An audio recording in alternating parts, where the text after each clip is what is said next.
Hello everyone, welcome to Internet Learning. Hope you all are doing well. So today we are going to discuss the topic Glaciers of Class 11 Geography Chapter number 6. तो हम basically उन सभी agents के work को discuss कर रहे हैं जो कि अर्थ के सरफेस पे चेंजेस लाते हैं और अलग अलग लैंडफॉर्म्स बनाते हैं। तो अभी तक हम रनिंग वाटर के एक्शंस को देख चुके हैं कि रनिंग वाटर की वजह से किस तरीके से अलग अलग इरोजनल एंड डिपोजिशनल लैंडफॉर्म बनते हैं। सिमिलरली हमने ग्राउंड वाटर के एक्शंस को देखा था कि ग्राउंड वाटर की वजह से क्या क्या डिपोजिशनल एंड इरोजनल लैंडफॉर्म बनते हैं। अब इसी तरीके से हम ग्लेशियर के बारे में डिस्कस करेंगे कि ग्लेशियर की जो अलग अलग मूवमेंट्स हैं उसकी वजह से क्या इरोजनल एक्टिविटी होती है, क्या डिपोजिशनल एक्टिविटी होती है और कैसे अलग अलग लैंडफॉर्म्स बनते हैं। सो masses of ice moving as sheets over the land, continental glacier or pediment glacier, if vast sheet of ice is spread over the plains at the foot of mountains, or as linear flows down the slopes of mountains in broad trough-like valleys, mountains and valley glaciers are called glaciers. तो इन्होंने सबसे पहले बताया है कि glaciers होते क्या है। अब बचपन में हम क्या पढ़ के आए थे, जैसे जो क्लास 6-7 में हम पढ़ते थे ग्लेशियर वगैरह के बारे में छोटी क्लासेस में, तो हमें क्या बताया जाता था कि river of ice is called glacier. तो वो आपको सबसे अच्छा तरीका है ध्यान रखने के लिए, समझने के लिए कि ग्लेशियर बेसिकली क्या है। कि जैसे नॉर्मली नदी बहती है तो उसमें पानी बहता है, बट जब उस पानी की जगह बर्फ बहे, पूरे में बर्फ हो, तो उस बर्फ की नदी को हम क्या बोलेंगे? ग्लेशियर बोलेंगे। अब इन लोगों ने क्या लिखा है उसको भी देख लेते हैं। तो यहाँ पे भी वही लिखा है कि जब आइस मूव कर रही है, जब बहुत ज्यादा मात्रा में बर्फ जो है वो मूव कर रही है शीट की तरह लैंड के ऊपर। ठीक है, अब लैंड के ऊपर किस तरीके से मूव कर सकती है?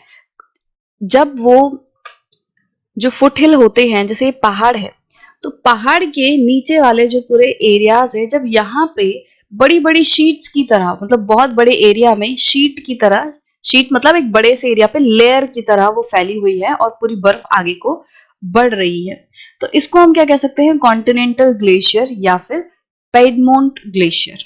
ठीक है, जो कि पहाड़ों के नीचे है, फुट हिल पे है। या फिर ये जो ग्लेशियर है वो कैसे बह सकता है? वो पहाड़ों की जो स्लोप है उस पे बह सकता है, उस पे ये आगे चल सकता है। तो इसमें लीनियर फॉर्म में बहेगा, मतलब कि बहुत बड़े एरिया पे शीट की तरह स्लोप्स पे नहीं बहेगा, क्योंकि स्लोप्स हैं तो उसमें इतनी जगह नहीं होगी कि बहुत बड़े एरिया पे एकदम शीट की तरह वो बह पाए। बल्कि वो क्या करेंगे, जो वैली वगैरह होंगी, इस तरीके से जो वैली होंगी अगर पहाड़ों के बीच में, तो यहाँ पे उन वैलीज के बीच में जो आइस है वो बहेगी। तो वैलीज के बीच में भी कैसे आप देखोगे, जैसे ये पहाड़ है, ठीक है, अब इस पहाड़ पे हो सकता है यहाँ पे हल्की सी कुछ थोड़ा सा गैप हो। ठीक है, ये थोड़ा नीचे को है एरिया, इस तरीके से अभी भी देखोगे स्लोप तो है, बट स्लोप भी कैसी है कि उसमें थोड़ी सी वैली टाइप बन रही है। अब अगर यहाँ पे जो ग्लेशियर है वो पूरा बहेगा, इधर पे ग्लेशियर जो है वो बहेगा, तो उससे क्या होगा? ये पूरा आइस जो है, आइस की फॉर्म में शीट नीचे आएगी, तो इसको हम ग्लेशियर कहेंगे, जो कि पहाड़ की स्लोप पे बह रहा है। तो जो ग्लेशियर है वो फुटहिल पे भी बह सकता है शीट की तरह, और वो लीनियर फ्लो हो सकता है माउंटेन के स्लोप पे।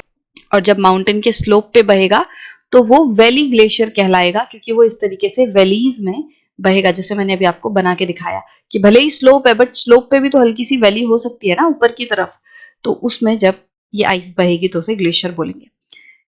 The movement of glaciers is slow unlike water flow. अब हमने ये तो बोल दिया कि ग्लेशियर जो है वो बर्फ की नदी है, और ये नदी जो है वो फुटहिल पे भी बह सकती है और माउंटेन के स्लोप पे भी बह सकती है। बट अगर हम इसकी स्पीड कंपेयर करें वाटर फ्लो से, तो जो पानी वाली नदी होती है वो बहुत तेजी से बहती है, बट जो ग्लेशियर है उसकी स्पीड थोड़ी कम होती है, स्लो होती है। The movement could be a few centimetres to a few metres a day और इवन लेस और मोर। तो जो मूवमेंट है वो कुछ सेंटीमीटर से लेकर कुछ मीटर हो सकती है एक दिन में, या फिर इससे कम ज्यादा भी हो सकती है। मतलब बहुत धीरे ग्लेशियर्स आगे बढ़ते हैं। Glaciers move basically because of the force of gravity. तो ग्लेशियर्स के मूव करने का कारण क्या है? ग्रेविटी। ग्रेविटी के फोर्स की वजह से जो ग्लेशियर्स ग्लेशियर्स हैं वो बहते हैं, वो मूव करते हैं आगे की तरफ। We have many glaciers in our country moving down the slopes and valleys in Himalayas. तो हमारे देश में भी बहुत सारे ग्लेशियर्स हैं, हमें हिमालयाज वाले इलाके में देखने मिलेंगे, जो कि स्लोप से नीचे की तरफ आते हैं। Higher reaches of Uttaranchal, Himachal Pradesh, Jammu and Kashmir are places to see some of them. तो अगर आप देखोगे कि कहाँ पे हमें ये ग्लेशियर्स देखने मिल सकते हैं, तो जो हिमालयन रीजन्स हैं, तो जहाँ पे उत्तरांचल मतलब उत्तराखंड जिसे हम कहते हैं, तो उत्तराखंड वाला इलाका है, हिमाचल प्रदेश, जम्मू एंड कश्मीर, ये वाले इलाकों में आप पहाड़ों पे देखोगे तो वहां पे जो हाई हिल्स हैं, जो माउंटेन्स हैं, उन पे उनकी स्लोप्स पे आपको बहुत सारे ग्लेशियर्स दिखेंगे। Do you know where one can see river Bhagirathi is basically fed by meltwaters from under the snout of Gangotri Glacier? तो क्या आपको पता है कि भागीरथी जो रिवर है वो किस तरीके से शुरू होती है, ओरिजिनेट होती है? तो अगर आप हिमालयाज में जाओगे गंगोत्री ग्लेशियर पे, तो आपको देखने मिलेगा कि जो पिघलता हुआ बर्फ है, जो पिघलते हुए ग्लेशियर है, उनके पानी से भागीरथी जो है वो ओरिजिनेट होती है। तो यहाँ पे लिखा हुआ है Bhagirathi is basically fed by melt waters from under the snout. Snout का मतलब होता है बेसिकली जैसे कुछ जानवरों की जो लंबी सी नाक होती है उसे स्नाउट कहते हैं, और हिंदी में हमने इस जगह को क्या बोला है, गौमुख। तो जैसे कि गाय का मुख होता है, मुंह होता है, तो कुछ उस तरीके की जगह से जो पानी है वो पिघल रहा होता है, और फिर उस पिघले हुए पानी से मतलब जो बर्फ है वो पिघल रही होती है, और जो पानी बनता है उससे फिर भागीरथी एक तरीके से ओरिजिनेट होती है। तो गंगोत्री ग्लेशियर में गौमुख जो जगह है वहां से भागीरथी ओरिजिनेट होती है। तो आई होप कि अब आपको समझ आ रहा होगा कि ये जो नदियां हैं वो कैसे बनती हैं, कि जब मतलब नदी जो है वो पेरेनियल हो सकती है और सीजनल हो सकती है। ज्यादातर जो पेरिनियल रिवर है, मतलब जो साल भर बहती है, वो कैसे बहती हैं, वो ग्लेशियर के पिघलने से बहती हैं, कि ग्लेशियर जो है वो पिघल रहे हैं और उसकी वजह से पानी लगातार नदी को मिल रहा है। तो इस तरीके से नदियां बनती हैं। तो यहाँ पे भागीरथी जो है वो गौमुख से निकल रही है, और गौमुख जगह है गंगोत्री ग्लेशियर पे। और यहाँ पे अगर आप अलकनंदा रिवर की बात करो तो in fact Alakpuri glacier feeds water to Alaknanda river. तो जो अलकनंदा रिवर है उसको पानी कहाँ से मिलता है? अलकनंदा का जो पानी है वो आता है अलकापुरी ग्लेशियर से। Rivers Alaknanda and Bhagirathi join to make river Ganga near Devprayag. तो जब भागीरथी एंड अलकनंदा रिवर मिल जाते हैं देवप्रयाग से, तो उसके बाद गंगा रिवर जो है वो शुरू होती है। तो एक तरफ से भागीरथी आती है, एक तरफ से अलकनंदा आती है, और फिर जो एक दोनों के मिलने से जो नई नदी बनती है इसको हम गंगा कहते हैं। और जो पॉइंट है जहां पे ये नदी मिल रही हैं दोनों, अलकनंदा और भागीरथी, उसको हम देवप्रयाग कहते हैं। तो ये तो आपको ऑलरेडी पता होगा, बट यहाँ पे ये पूरा जो मेन मकसद है नदियों के बारे में बताने का, वो आपको ग्लेशियर से कनेक्ट करने का है कि किस तरीके से ग्लेशियर के पानी की वजह से ये नदियां जो है वो बन रही हैं। So erosion by glacier is tremendous because of friction caused by sheer weight of ice. अभी हमने देखा कि जो ग्लेशियर है वो कैसे बहता है, पहाड़ों की जो स्लोप है या नॉर्मल प्लेन पे जो ग्लेशियर है वो बहता है। अब ये आगे बढ़ रहा है किसकी वजह से? ग्रेविटी की वजह से। ग्रेविटी इसको नीचे खींच रही है, बट ये नीचे आ नहीं सकता, तो ये इस तरफ ढलान के डायरेक्शन में ये मूव करता है। अब यहाँ पे जब ये मूव करेगा तो बहुत ज्यादा ये क्या करेगा? इरोजन करेगा। इरोजन कैसे करेगा? जब ये चीज पूरा बर्फ का इतना बड़ा टुकड़ा जो है, इतने बड़ा लेयर जो है बर्फ का, वो पहाड़ों से नीचे की तरफ खिसक रहा है, तो यहाँ पे फ्रिक्शन लगेगी इसके बेस पे। ये वाला जो इलाका होगा यहाँ पे फ्रिक्शन लगेगी पहाड़ की स्लोप और किसके बीच में? इस ग्लेशियर के बीच में। जो प्लेन पे भी जो फुट हिल पे भी जो ग्लेशियर होगा उसमें भी सेम चीज होगी कि ग्लेशियर का बेस और जो जमीन है उसके बीच में फ्रिक्शन होगी, मतलब ये एक दूसरे के अगेंस्ट रगड़ेंगे, इनमें अब्रेजन होगा। ठीक है, अब जब ये एक दूसरे के अगेंस्ट घिसेगा तो घिसने की वजह से क्या होगा? जो ग्लेशियर है वो अपने साथ कुछ टुकड़ों को तोड़ लेगा। जैसे ऊपर एक ग्लेशियर है, तो जब ये नीचे की तरफ बहेगा तो ये अपने साथ कुछ पत्थर के टुकड़ों को लेके चलेगा, क्योंकि उसने ना मतलब पहाड़ की स्लोप से उखाड़ लेगा वो उन पत्थरों को। जैसे आप इसका एग्जाम्पल देख सकते हो कि कोई मिट्टी है, मिट्टी वाली जमीन है, उस पर आप अपने हाथ को रगड़ोगे थोड़ा सा प्लेन में ही, तो आप देखोगे कि थोड़ी सी मिट्टी जो है वो आपके हाथ के साथ खिसक के आगे आ जाएगी। ठीक है, इसी तरीके से यहाँ पे क्या होगा कि जो ग्लेशियर है जब वो आगे खिसकेगा तो वो अपने साथ बहुत सारे पत्थर के टुकड़ों को लेके चलेगा। अब जब ये पत्थर के टुकड़ों को लेके चलेगा तो एक तरीके से इसमें जो पत्थर के टुकड़े हैं वो इसके साथ जुड़ जाएंगे, उसके साथ आगे बढ़ने लगेंगे, और फिर ये जो जुड़े हुए पत्थर हैं, ये जो जुड़े हुए पत्थर हैं जो इस ग्लेशियर के साथ बढ़ रहे हैं, ये और ज्यादा इरोजन करेंगे। क्योंकि पहले तो सिर्फ ये बर्फ का टुकड़ा था जो कि स्लोप के अगेंस्ट खिसक रहा था, घिस रहा था, और उसने थोड़े बहुत पत्थरों को निकाला।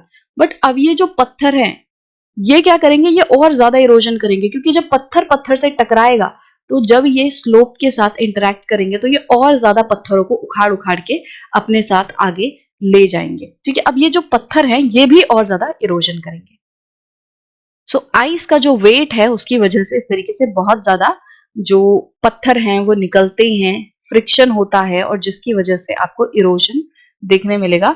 मटेरियल जो है वो इरोड होता है, और जो मटेरियल आइस के साथ इरोड होके जा रहा है वो फर्दर इरोजन करता है। जो पत्थर वगैरह आइस के साथ लगे हुए हैं वो और ज्यादा घिसेंगे पहाड़ की स्लोप के अगेंस्ट, और ज्यादा चीजों को इरोड करेंगे। The material plugged from the land by glacier, usually large sized angular blocks and fragments get dragged along the floors or sides of the valleys and cause great damage through abrasion and plucking।